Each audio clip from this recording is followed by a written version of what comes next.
Welcome, listeners, to another episode of Listen, Learn, and Love, hosted by Richard Ostler. As I've mentioned on prior podcasts, the thing that you can do to support this podcast is go to iTunes and rate this podcast, to leave a written review. I've been reading those, and I appreciate you doing that. To introduce my guests on today's podcast are my friends Gretchen and Brett Seamons. Welcome to the podcast. Thank you. Thank you. We're primarily going to be talking about Gretchen's work. She's working to get a PhD in psychology. She's working on her dissertation. We're going to talk about her dissertation, and she's looking to recruit people to be part of her dissertation. And some of you listeners may feel like this might be a good fit for you. So that's one of the focuses of this podcast. And so be listening for that. Brett and Gretchen flew in from Wisconsin to do this podcast and to visit family here. And so we're really glad to have them in our home here in Salt Lake City. And we just hope this podcast will be helpful. And let me just introduce Gretchen a little bit. Gretchen grew up in Tacoma. They're both BYU graduates.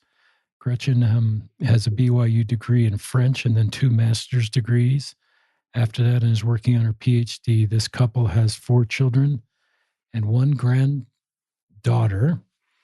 And Gretchen serves as the Relief Society president, and Brett serves as tell me your church assignment in Wisconsin. It's rather obscure. Communications director for the coordinating council in Wisconsin. So thanks for the work you're doing in Wisconsin for our church and the work you're doing in other circles. Gretchen, will you just introduce yourself, your family to our listeners?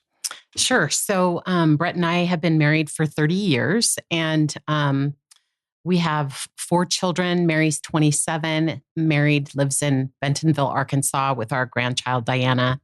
And then I have 3 teenagers at home. Clara's 17, Sam is 14, and Gus is 12. And I'm the oldest of 5 kids. My parents live in Tacoma, Washington. 3 of my brothers live there. Normally, the oldest of the 3 brothers is mission president in Prague at the moment. And then I have a sister who lives here in Bountiful. We have a missionary from our stake in Prague. What an interesting place to be a mission president right now. Yeah. All mission presidents around the church. Those homecoming talks that are going to come home after experiencing COVID are going to be really unique experiences. It's really cool you served in Paris. Have you 2 been back to Paris since your own mission?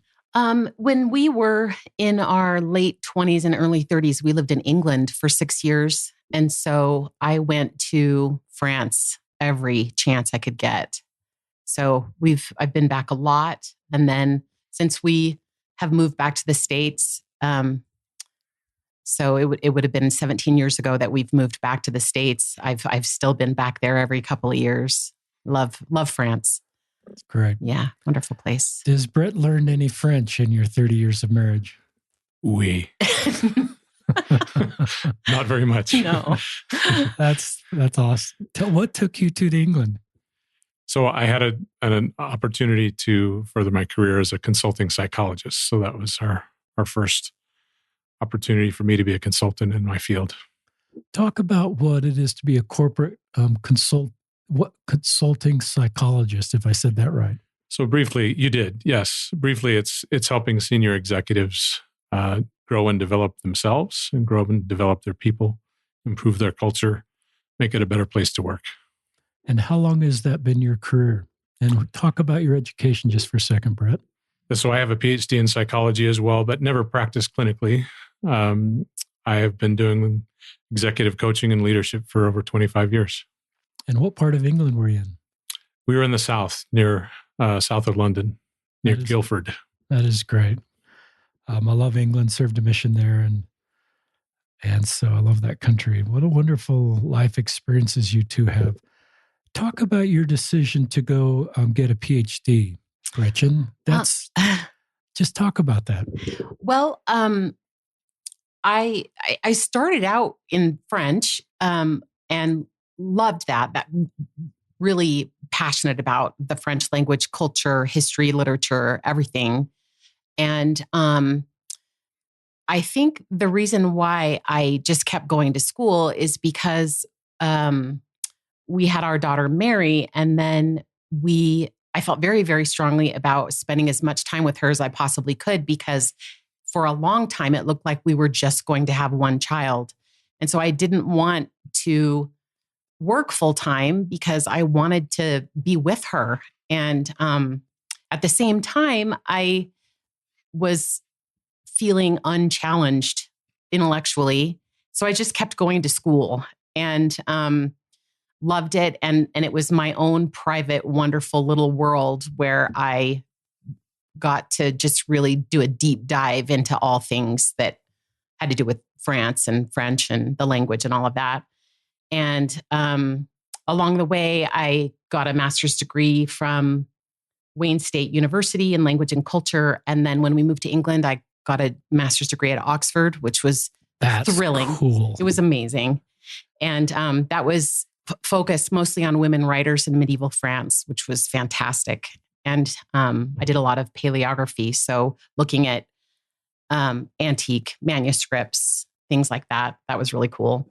And then when we moved to Chicago, after we came back from England, I started the PhD program at University of Illinois, Urbana-Champaign, and took that all the way to the dissertation and never started it, but never finished it, never proposed, because we ended up having 3 more children. And so I just paused on that. And then fast forward to about 5 years ago, Brett and I started our own business. And tell our listeners the name of your business. It's Seamons Leadership. Okay. And Brett's a solo practitioner, but I do a lot of the support, a lot of the psychometric testing, administration, things like that. And soon to be consulting. And I just, I've always been interested in psychology, but just felt like it was a good time to continue my education. And I had taught most recently at Cardinal Stritch University in French. And I love teaching, but I don't really enjoy academia very much. And so we just switched gears. And so now I'm almost done with this PhD. I'm doing a distance learning program at Saybrook University, which has been really, really great, especially during this last year or so with COVID.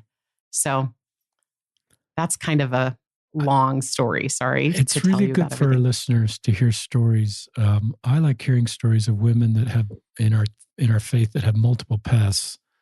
And I just like your education and all the different interests and ways you've served, and that you're now doing this PhD in psychology that's kind of been put on hold as you've had kids. And I kind of recognized in my 20s growing up, the women my age, their careers significantly changed when they got married and had kids. And I recognized that if I never got married and had kids, or didn't have kids, got married, not get married, didn't affect my career.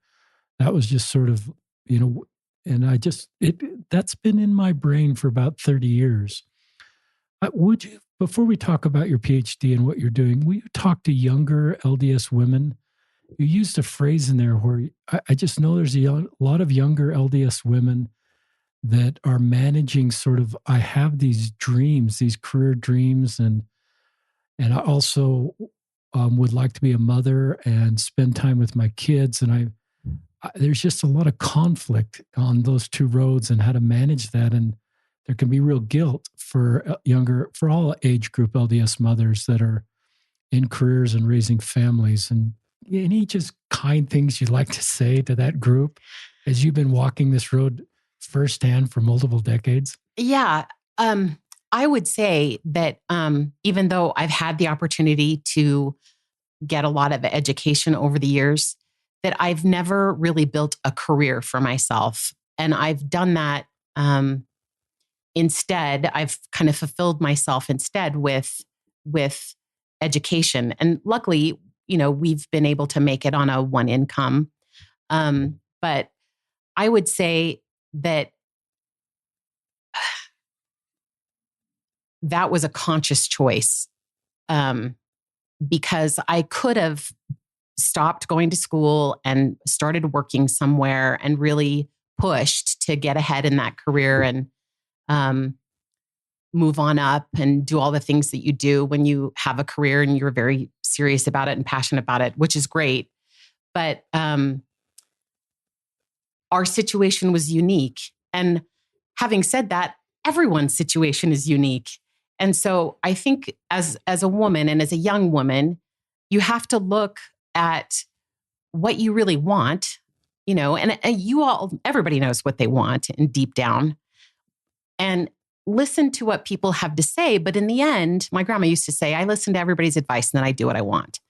And I think that's important. You know what you want. You know what's important to you. You know what the pros and cons of decisions are after you weigh them. And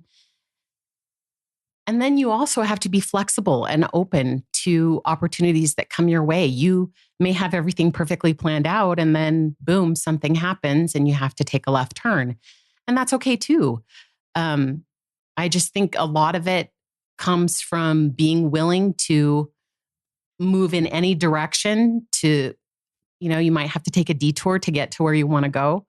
But it's important to listen to your heart, listen to your own conscience, listen to, what's important to you.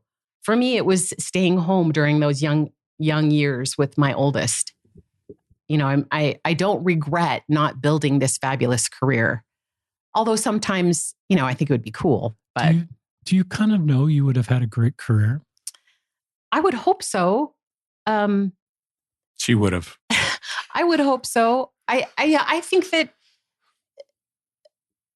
I look back at some of the things that I've said and done when I've been in a business situation or like at a school or something like that. And I kind of cringe and I think, oh, that would have shot a hole in my career, because I did that or did this. But in the end, it's all about learning and growing and becoming better and moving through things and processing things differently as you get older and things like that. I like that you've said everybody's got to kind of find their way, and everybody's, an LDS woman's path is just got to be her path, and we've got to support that. And every story is going to be a little different. And I think it's important to create self-worth for all of us on things we can control and our relationship with Heavenly Father and our commitment to each other, and not necessarily on sort of these outward worldly things. I think a career is great. Me too, women yeah. that have a career, I think it's great. But I think we just got to create self-worth and in things that are more spiritual in nature, more long-term, and not driven by worldly narratives.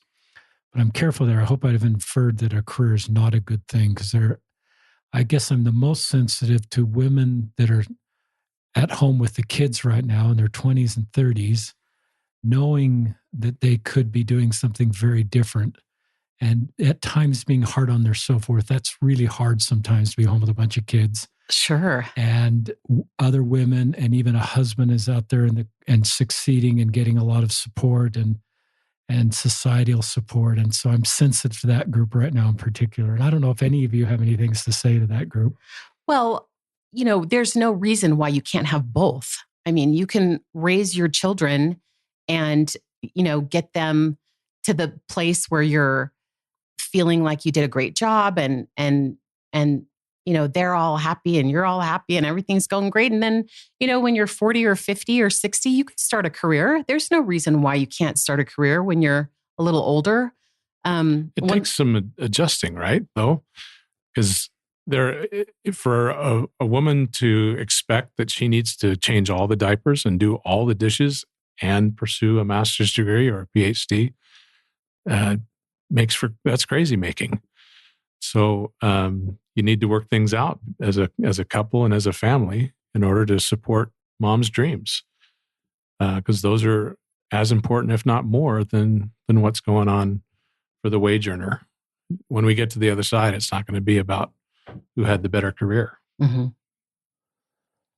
Talk about, Brett, why you married somebody that wasn't a stay-at-home mom, and was that threatening to you that your wife was succeeding in other areas? I think I know the answer to that, but share that with our listeners, especially for men and women. I think that's good to hear. Sure. To be honest, for a long time, I didn't want my wife to work outside the home because as a man, that spoke to my ability to provide, And so I had very traditional roles, but I quickly figured out that being married to an exceptional and intelligent and very independent woman meant that I needed to figure out how to support her dreams. And so out of our 30 years, would you say about 4 or 5 were years that one of us weren't in school between all of Gretchen's pursuits and mine. So we've worked it out so that we've supported each other a great deal. And it's meant, to be honest, I had to overcome my own bias that I didn't want Gretchen to be outside the home. And I wouldn't change a thing. Absolutely wouldn't change a thing. Because now she can teach French at any level. She can, as of December, she'll be able to be a practicing clinician. Her opportunities open wide, or she can hang out with our kids. It's her choice, and I'll support whatever she wants to do. Talk about, Brett, why you think your wife is all these roles she's done has blessed your kids. Oh, it's especially prevalent in our daughters. I hope we raise boys that are respectful of their mom and of women in general. But boy, our oldest 2 daughters are getting to the point where, Gretchen, you were telling me the other day your grandparents told you could be a nurse or an assistant. Our 17-year-old wants to be a forensic chemist. Cool. And we just celebrate that. We think that's the greatest thing. And it's because they've seen their mom do exceptional things. Our oldest. I got to say, though, that being a nurse or an assistant is awesome. Yeah.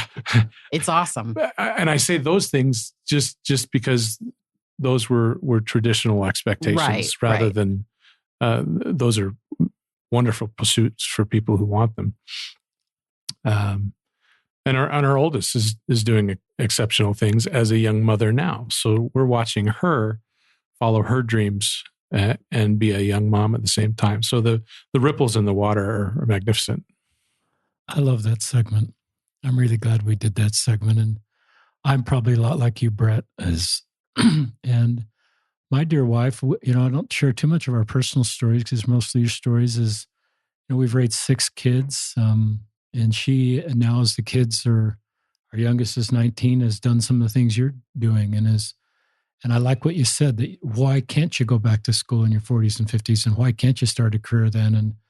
And so those of you that are younger thinking that door is shut because I'm at home with 3 kids and and in my 30s, I wouldn't rule out what you might be doing in your 40s and 50s and the need for your contributions in our society for a long time and continue just to receive personal revelation for your path. But I love that I think strong men are not threatened by strong women, just like Brett is talking about his wife, and actually look, even though there may be some adjustments made from kind of our cultural bringing up, I think that's a good story for men to recognize the role of strong women in their own lives. It helps strong women be better, and I think it's a real blessing to children and opens their vision to what their potential is that perhaps, especially for women, has not been fully realized just because there's been less people that have gone down the road, opened their vision for what they can become. And we don't talk politics on this podcast. I'm trying to keep you unified around LGBTQ issues, and politics obviously can divide us. And so I'm sensitive to politics on this podcast, but we do have a woman vice president in the United States. And all of us have perhaps seen those pictures of all the vice presidents in the United States up until her picture. And they're all men. And there's something about that. If I put myself in the feet of a young woman and a young man, about the importance of that and how that to me is progress in our society and creates vision for people that have had a harder road. And so anyway, that's kind of a whole tangent. Any more comments before we move on from that topic? I just think there's a lot of voices out there that fight against women chasing their dreams.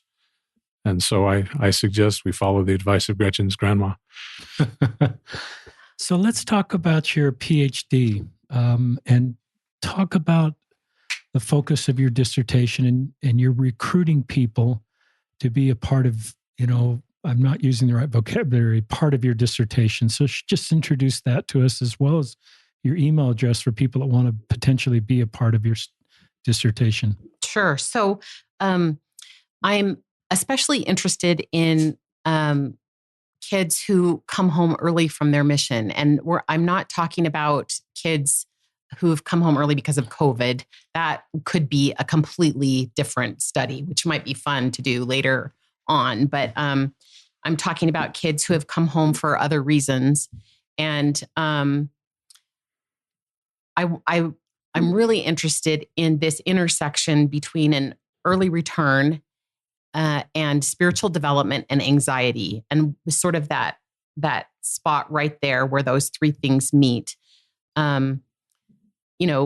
In the last 30 years, the prevalence of early returns has just skyrocketed. And I think we're all aware of that. And we're all distressed by that. And we're also distressed by how troubling that can be for the missionary and for families. And I think we all recognize that there needs to be a shift in how we look at that phenomenon. We need to be more accommodating and caring and loving and welcoming and encouraging to kids who come home for whatever reason. And I think that's the main reason why I wanted to look at this specific topic is to help change the culture of our church. So that's the main hope. So for participants for my dissertation, I would like to talk to anybody who'd be willing to speak to me. It would be an hour or so of just me asking questions and taking down answers. I'm especially interested in people who've come home early because of anxiety. So you can reach me at my email. This is my school email. It's gseamons, spelled Gseamons,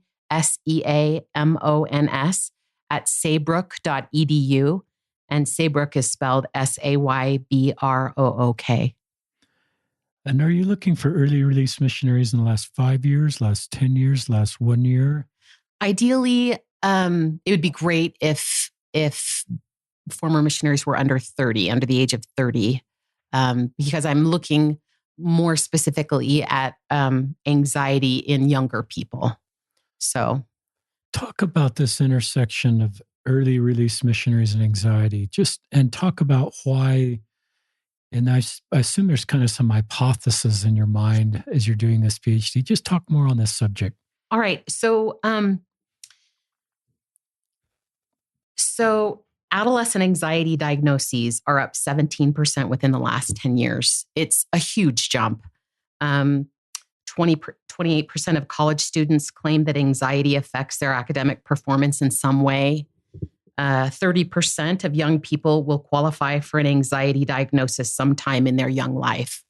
So we're dealing with a huge proportion of young people experiencing anxiety for lots of different reasons. And there are a lot of theories out there as to why we have this increase of anxiety in young people. Now when I look at my own kids and when I look at Instagram, for example, or TikTok and see what everybody's doing, young kids are converting camper vans and RVs and traveling all around the world and putting careers on hold. And there seems to be this explosion of expression and adventure and experience. And what it's done, which is great, but what it's done is it also increases uncertainty and a little bit of instability, some comparison between the person that's got the sweet Sprinter camper van and someone who's maybe in the back of a Subaru, this sort of emancipation from the nuclear family, from the mom and the dad or a non-traditional family to all of a sudden, not only living on your own, but living on your own out there, it's a strange new world. And you add to that the cell phone, this little tiny thing that all of a sudden gives you unlimited access to all the information out there, and good and bad. And there are also several macro social changes that have taken place over the last 30 years that have really shifted how our young people behave. And one of those is that there's a greater pressure to attend a post-secondary education because, with our technical revolution, a lot of the jobs that our parents and grandparents did are done by machines. So there's more pressure to go to school after high school. That makes it so that careers are more complex and less secure. And I think we're feeling that even more so now with COVID. And our parents are willing to bridge the gap between the time that the kids get the education and get the job. A lot of people my parents' age and a little bit younger have kids living at home with them. Another thing that's really changed things in the past 30 years is birth control. Sex has become more of a social interaction than what it was for our parents and grandparents. And then, there are some other things that have happened over the past 30 years. The women's movement, the youth movement, all these things have contributed to really change the way our society works. And our young people are trying to adapt. And it's hard. It's not easy. As parents and grandparents, we have expectations based on what our lives were like. And they're living in a world that's nothing like what we lived. So, it's a tough time, really tough. And I think that all of these things and more, things that I haven't even mentioned or thought of or dreamt up, are contributing to this epidemic of anxiety in our young people. Yeah, I think about that, Gretchen. I think about sitting in church sometimes and we talk about the youth, and sometimes the things we say are really kind and sometimes they're not. And so that I think a lot, and I'm shifting gears a little bit, a lot of parents are aware of the increased risk or the increased presence of anxiety. And then we often say it's because of one thing and we want to kind of simplify it. So I love what you just said, because it's not simple. And if we just eliminated cell phones, I'm not sure then anxiety proportionally goes down, because you pointed out the role of graduate education and how that's changed and the pressure to get into a graduate program. And obviously the anxiety, because anxiety is about the future. And if you're preparing in the fourth grade to get into graduate, because that's sort of what we do, that can create, I'm being a little facetious there, but this is a tangent a little bit. I want to make sure we stay focused on your PhD and getting participants, but talk to young mothers or mothers in particular that are seeing anxiety in their kids. What are signs of anxiety and what advice do you have for parents wanting to manage anxiety in their kids or create a family? This is another question. It's kind of, or they're even starting a family and they want to create a culture of increasing the chance that there'll be less anxiety in the family. So I have to premise this by saying that I'm not an expert yet on anxiety, but I have, 4 children, and I've done some research and taken a few classes on anxiety and its effects. And a couple of things came to mind. I think the most loving, healthy homes have high expectations and a huge amount of love to go with that. So you expect a lot of your kids You expect them to work hard. You expect them to be respectful, but you also love them to bits. And when they make a mistake, it's answered with love. And,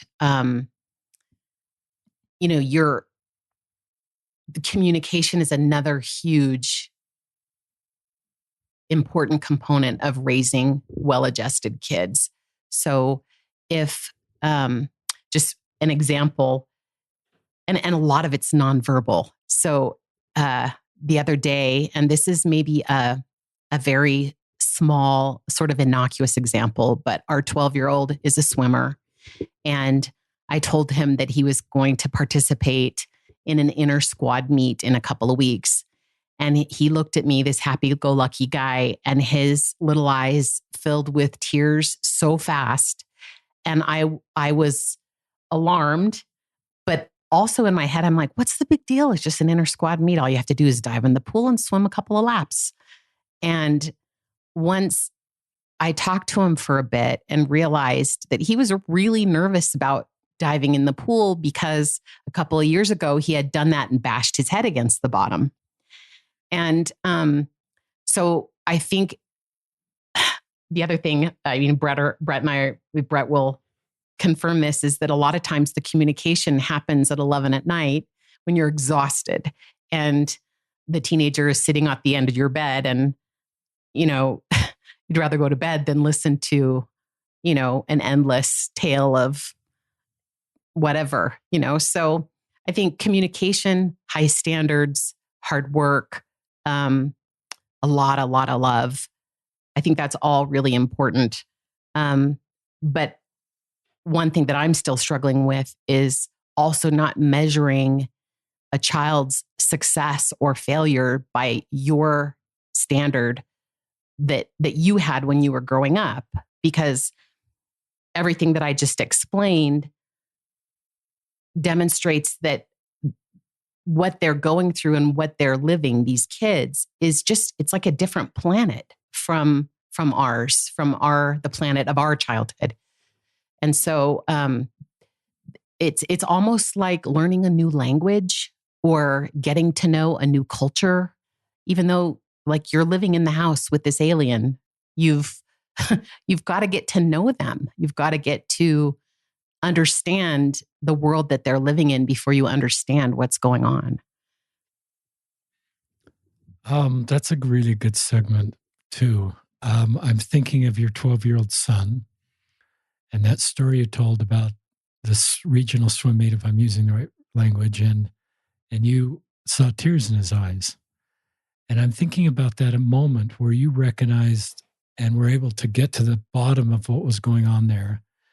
And I reckon, if you had said, just get over it, it's not a big deal, man up, the next time a situation like that would have come, you would have taught him how to behave and to keep that inside of him, which obviously is not the right thing to do. And it doesn't create a feeling you're safe for him and he can fully open up, even if it's embarrassing. Like, yeah, he, on one level, he realized diving in the water is not a big deal, but he got hit his head. Mm-hmm. And that's a real thing. And there's some, PTSD is probably too big of a term, but there's some residual impact on him. And you were able to get to that. And maybe more importantly, have a framework where you're safe so that he can open up down the road when things get more complex than that. What a great parenting story. Kind of not a big deal. You two may never remember that story in a couple of years from now, but the principle there is powerful.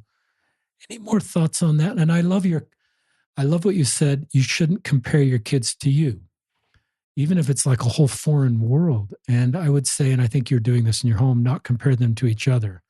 I at times have done that as a parent, either directly or in my mind. And I just have tried to recognize each of our kids are unique premortal spirits with a unique premortal plan. And we have high standards in our home, but we want to create a feeling that each of our kids needs to create their own path, and certainly not creating.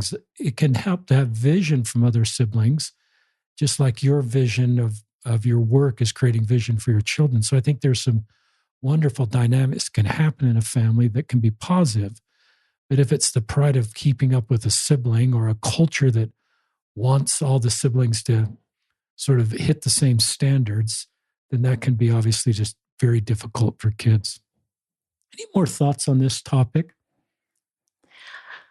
The only thing I would add is just the idea of facilitating that it's okay to ask for help, that you don't need to keep all of this inside, especially when they're teenagers, when the world teaches them that parents don't understand and can't relate, that they need to deal with their problems on their own. But how do you do that as a parent? So how do you create a way that your teenagers will talk to what's really going on in their life? Well, part of it is that 11 o'clock bedtime routine. If you need to be ready to talk when the kids want to open up, and if they find that you're on your phone or you're not interested in what they've got to say, they'll go somewhere else or they'll keep it inside. So I'd say that's the number one thing, is to be receptive when they're ready and not try and pry it out of them. I think 90% of my good parenting, which is questionable, but 90% of my good parenting is done in the nonverbal communication zone. So, and I think that's one of the blessings of motherhood, is that we have kind of that sixth sense with our kids. And, when a kid walks into a room, you can tell something's off. And I think it's really important to respond to that and to know when to push and know when to give it a little time and, learn how each kid communicates. And it's a big job, but I think it's really important to, watch for the signs, because they're not going to tell you, it's some kids do. Some kids tell you everything, but my kids don't. My kids wait for me to figure it out. Just to draw a line under that, I have a fantasy that great communication happens during family home evening or come follow me discussions. It never does. It's always in the car on the way to whatever, in those small moments when you've got a window. A couple thoughts. You and my wife have the same sixth sense, and she has done that over and over the years, sensitive to something's going on with a kid. And just knowing, and sometimes I'm not clued into that. And maybe men can have that too if we were more sensitive. But for you women, moms, I think that's a gift that's been given to you. And I think you can learn to continue to nurture that and have insights and create a way for your kids to open up and recognize it may not be at the moment you're getting that feeling. It may come later in a car ride or an 11 p.m. discussion. I've also thought that one of the ways to do this in a family is to just have a narrative where we're always saying kind things about other people. And we're saying kind things about ward people. We're saying kind things about early release missionaries. We're saying kind things about people that leave the church. We're saying kind things about people in other political parties, about LGBTQ people. It doesn't mean we compromise our values or compromise the commandments or standards, but we just try to create a feeling in the family that my parents, I just hear them always being kind about people that are different than them. And yeah, they talk about differences like between political parties. There's differences there, but there's no need to demonize or to villainize another political party or another faith. And I've wondered if that then creates a culture that if I have to open as a kid, that I just kind of know my parents are going to be kind, because I'm actually now in one of those groups possibly, or just needing to talk about complicated stuff. So let's talk more. So anxiety and release missionaries fascinates me, Gretchen.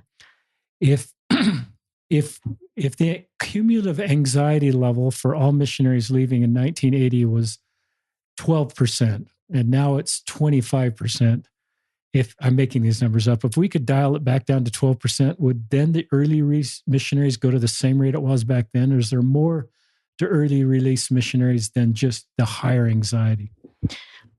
You're asking me if we have more releases because of higher anxiety, or if it's more complicated than that. Well, I can tell you that the number one reason why missionaries come home early is because of anxiety. The church is famously very quiet about its statistics concerning, early releases and things like that, as they should be. It's confidential information, but we don't have solid numbers. There have been a couple of recent studies that have come out that take a guess at it through, surveying young people. So we sort of have an idea. And you can talk to people in the missionary department who also have an idea, and they're pretty forthcoming with numbers, but we don't have any official church statements about that, about numbers or anything like that. So it's hard to even make an educated guess, but I don't think that anxiety in the mission field is only a church thing. I think it's a society thing. Good point. I think if you had a Catholic kid who all of a sudden was an LDS kid and on a mission, I think that kid has just as much potential to feel anxiety as the LDS kid. What I'm trying to say is, I think all young people in the United States are experiencing an increase in anxiety. And so that in turn makes it so that we have that same ratio amongst LDS kids on missions. And I think anxiety is more prevalent because of the things I talked about earlier. Having said that, I think there are pressures that exist within our culture as Latter-day Saints that add to that. Talk about that. Well, we as members of the church have expectations. We are taught things, good things that that as good members of the church, we want to be obedient. We want to serve the Lord. We want to make our parents happy. We want to make our grandparents happy. And, we want to open that letter and read where we're going and have the party and, participate in all those cultural rites of passage that have been celebrated for so long. And these are good things. But when things happen randomly that don't really fit into that narrative, it can cause anxiety. It can be a problem. And when expectations aren't met, it's hard when you're young and you have a certain idea in your head and it doesn't come to pass. It's an adjustment. It's difficult. Plus, our culture really emphasizes perfection a lot. And so, if things aren't perfect, they're not perfect. And that can be hard too. Where anything less than an A is not an A. And so I think that can cause anxiety too. And then if you fold that into missionary service at a full-time basis, anyone who's served a mission will know that there's pressures to be the perfect missionary. And you add to that a shift in cultural expectations. If you go somewhere foreign, all of a sudden you're learning a new language. You're living with someone you've never met before. You have all these rules. You don't really, and this is kind of getting into my dissertation. You may not feel about your testimony the way you think you should feel. You may feel things about the gospel or the church or about God or about the eternal family or about your sexuality that don't sort of fit into the LDS paradigm. And that can cause anxiety. So all these things we've been discussing create layers and layers and layers and layers of potential for anxiety on a mission. And it's a lot of pressure. If you look at every single factor, every single component, there's a lot going on there. I want you to keep talking. There's a couple of these terms, cultural terms, exact obedience, perfect obedience, that are tremendously motivating to some. But for some, they cause incredible amounts of anxiety. And especially with that being linked into somebody else's salvation and needing to do this on a personal level as a missionary, not just for me, but now I'm responsible to be exactly obedient and perfectly obedient so I can find the elect in my area that are waiting to hear the gospel. That can be very overwhelming for some missionaries and lead to anxiety, tremendous anxiety, because no one can be exactly obedient or perfectly obedient. And I think the Lord will work through imperfect people trying to do the best they can to find the elect in your area. And I do believe in obedience, but I believe in reality. And I think an unanxious missionary is more likely to find that person in his or her area looking for the gospel than someone who's consumed with anxiety because of the cultural things that we've created. Talk more. I just want you to keep talking, Gretchen, about this intersection of early release and anxiety. If you want to talk about spiritual development and how potentially anxiety can slow or change spiritual development. Sure. So let me just define spiritual development. It's spiritual development is sort of a component of basic human development. One of the definitions is how people conceptualize God and how that relationship evolves throughout the lifespan.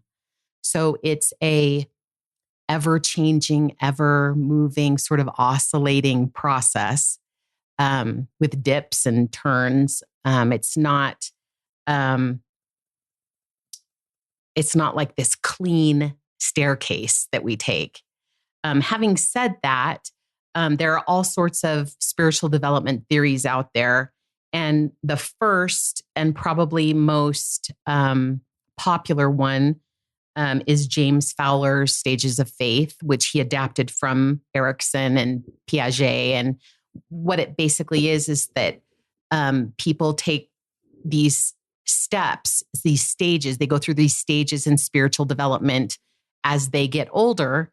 And even though this is sort of formulaic and not as flexible or fluid as I would like, I tend to be drawn to that developmental theory because as members of the church, we're very obsessed with rites of passage, stages. We baptize at 8. We graduate from primary at 12, and we recite the Articles of Faith in sacrament meeting. And then at 16, we can date. And as we go through the Young Men, Young Women program, we move from class to class, and boys in the priesthood, move from being deacons and teachers and priests. And we progress in stages through the church's programs. And so that's why I feel like the stage theory sort of fits best with what I'm trying to do in my dissertation. But I also want to say that there are lots of other theories out there.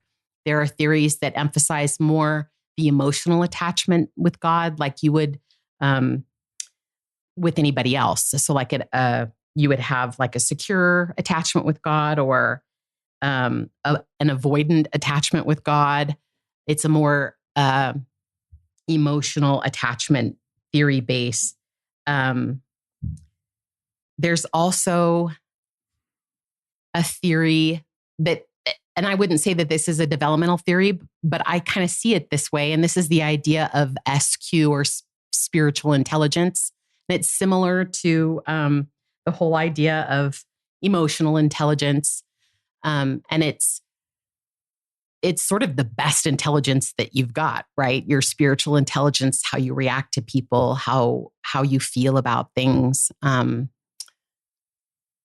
and sort of how your soul navigates the world. But I'm focusing on stage theories, and more specifically, there are 2 stages that I focus on in my dissertation. One is called the synthetic conventional stage, and it's sort of the teenage stage, basically. And then the 4th stage is the individuative reflective stage, and this is more the 20s and 30s. So what I'm specifically interested is the transition between those 2. And every time Fowler asserts that every time you pass from one stage to another, there's a struggle. And you question your previous beliefs, and then you may or may not have some kind of crisis that corresponds to those beliefs and transitioning into new ones. And then there's, of course, a period of time where you get used to the new stage, you get used to the new ideas and beliefs. And so I don't explicitly say this in my dissertation, but I'm thinking that what happens is that sometimes when young people are on missions, they pass from one stage to the next and they have this crisis, and it's alarming. It causes anxiety, and it's hard to know how to navigate that. It's hard to know what to do. Why am I having a crisis of faith on my mission? And does this have to do with my self-worth? Does this have to do with my mission president? Is it because my companion's difficult? Is it because I can't speak the language? Is it because should I have even done this? What's going on? So I think that spiritual development, while it's necessary and good, it's not always pleasant. And I think that on top of everything we've talked about before concerning anxiety, I think that is, for me, the one thing I really want to look at is how we can help our young kids in the church navigate spiritual development while they're on a mission so that they are more successful, so that they have less anxiety, so that maybe those early release numbers go down a bit. That's a really good segment. I've never thought about the stages of development applying to missionaries. And I could see how that could be triggered on a mission, especially if you're growing up in a predominantly LDS culture, and then you're for the first time sort of exposed to the world, quote unquote, in a good way. And you see people of other faiths and people just outside of your normal circle doing well. And you're seeing some people come into the church, but other people, you just see, and it lifts your vision of the human family. And that maybe is analogous to stages of faith development, which is a good thing, but it causes anxiety. And you leave some of the last stage behind, and you never usually go back. And you're enhanced in a broader way, but you miss sometimes the earlier stages and just the simplicity of the earlier stages. As life gets more complex and more nuanced, and there's beauty in that, but there's also anxiety, to your point. Just a couple podcasts. I was just remembering we've done a couple podcasts. If anybody wants to go deeper on the stages of faith, we did episode 144 with Janice Spangler. That's really focused on faith transitions and Latter-day Saints as they go through Fowler stages of faith, especially as they try to stay in as they get into the later phases, that as they're just exposed to the complexities of our faith. And another one we did is episode 193 with Dr. Scott Braithwaite at BYU, associate professor of psychology. He also talks about the stages of faith, if I'm remembering his podcast. So that's a really important thing. And I just think it's a framework. I have gone through in the podcast, I've mentioned this, listeners, my own mini faith crisis is what I call it, especially as I connected with LGBTQ people as a singles ward bishop. And I just recognize the complexity of their road compared to my road. And hearing their story just built a lot of empathy for how difficult their road can and is. And it probably moved me into a different stage of faith in that space where everything was more simple and just the complexities if you're LGBTQ and a Latter-day Saint. And so, that generated what I call a mini faith crisis for me as I just moved from stages. And I miss that earlier stage sometimes, but I'm glad to be in this stage where I just understand the complexities of people outside of more normal circle and the road they walk. And I feel like I'm glad to be there because I can just walk with them and understand that and better honor my covenants to bear mourn and comfort as I better understand the road they walk, and maybe can help reduce the anxiety and the complexity of their life because I'm willing to sort of learn about that. So there's a benefit of being in these later phases. But I also recognize not everybody will go through every phase, and it's not a sign of weakness or spiritual immaturity.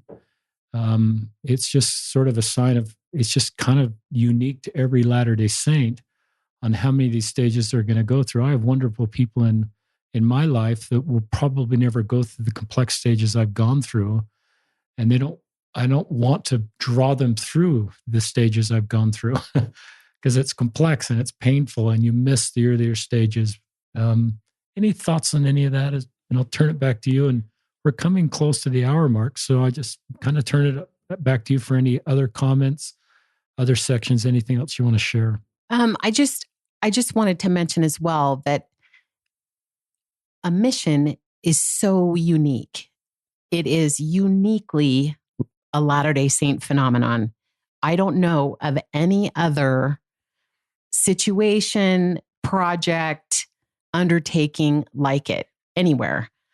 And it is sort of like the pinnacle of a young person's life. It's very intense. There's so much preparation and so much pomp and so many expectations surrounding it. And then you get out there, and lots of times it's not very fun. It's difficult, and it's not what you expected. It's not the best 2 years. And at the same time, maybe you've had some personal revelations surrounding going on a mission, and you're supposed to be there.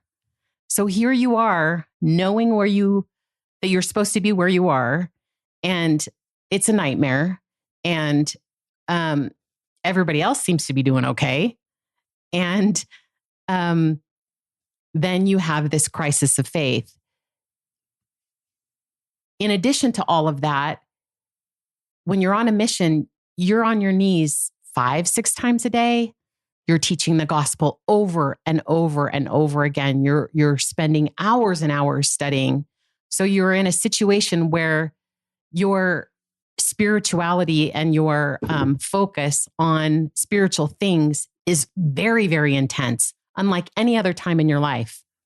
So I think that adds to this pressure cooker of a situation that can induce anxiety. And I think as a culture, we tend to line it with roses and make it this beautiful, wonderful thing, which it is in many, many ways. But I think as a Latter-day Saint culture, we need to take a step back, be a little bit more realistic about what a mission is, what it entails, how complicated it is, how difficult it is. I think we need to be teaching our kids that it may not be the best 2 years, that if they decide they want to go, that they need to understand that it's going to be very, very hard. And, there are some ways to do that. We won't talk about that today, but I think we need to take a little bit of the romance out of it, which is sad, but we've got to do it. We've got to do it for the sake of the kids who are coming up and getting ready to go. I really agree with that. I think there's a culture, and we've had one son particularly struggle with his emotional health, and the culture that perhaps we created as a family and a church and was present in his mission is he wasn't going to talk to anybody about it. He was really struggling emotionally. He thought it was a spiritual weakness. He thought, his mind just went places that a therapist would never have taken him. Because he thought he saw, and so it's just he got in a really difficult spot, and the culture that existed around, and we don't open up about this kind of stuff. And I've thought of, as you were talking, I thought of the blessing that missionaries can call home weekly, and oh yeah, that's huge, and FaceTime and whatever the technology allows. But I think as part of that door opening, I think we need to do what you suggest and create a culture before missionaries are leaving as parents and local leaders that you need to tell us what's going on. We're not just here on those weekly calls to hear all the rosy experiences you've had. You need to, it's going to be hard, and you're going to have the hard, and it's okay to tell us that, even if your brother never told us that, or every homecoming talk you've ever heard growing up never said any of that. Because then I think we're able to, as parents, receive better personal revelation for the needs of our children. As one son in particular opened up, it allowed us to actually help diagnose what was going on with him.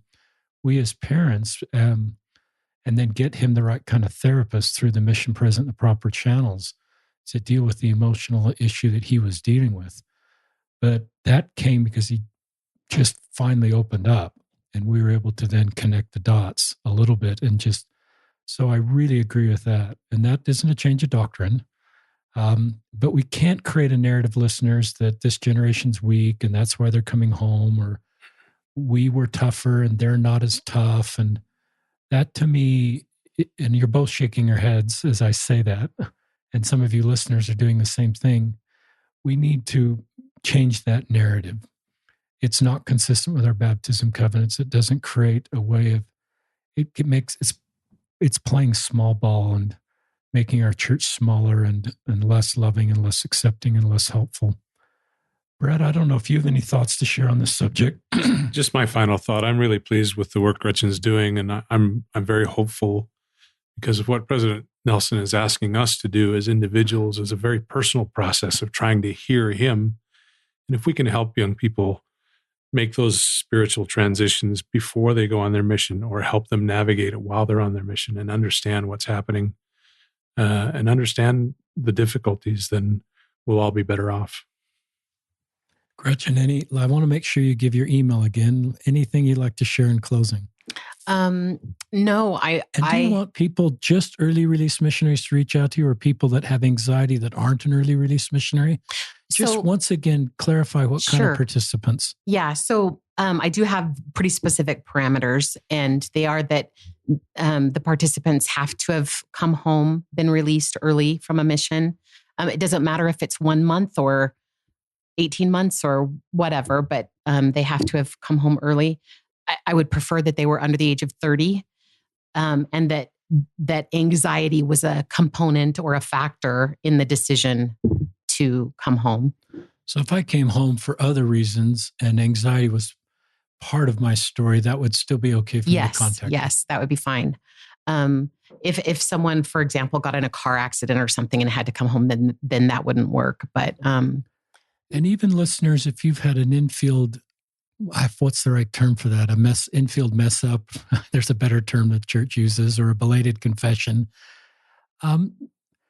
It's, the infield mess ups that might send you home. There may be an anxiety component of that. It might be you really didn't. I mean, it still is a sin. You still got sent home, and I'm not trying to change that. But sometimes at the bottom of the iceberg for an infield infraction, maybe that's the better term, could be an emotional situation that you're dealing with in that way, and you recognize that's not the way to deal with it, and it got you sent home. But if that's part of your story, you might reach out to Gretchen too, because there might be multiple components as part of the reason you came home. We might develop more empathy for missionaries that go out and mess up. Obviously, that's not what they wanted to do, he or she, on their outbound plane ride or however you got to your mission. And that there may be some sort of a coping mechanism that led to something like that, it may not just be, I want to go mess up today and get sent home. Yeah, definitely. Yeah. So please, I would love to talk to anybody about that. Again, my email address is gseamons, so GSEAMONS @saybrook.edu. Saybrook is spelled SAYBROOK. All right. We're grateful to have Gretchen on the podcast. It's really cool what you're doing with a PhD in psychology. I can't wait to sort of get updates in the next 2, 5, 10 years, the work you're doing post PhD, and the need for this work in our church and really in society, and your role to help us better understand. And if you'd ever like to come back on the podcast, post PhD and kind of share.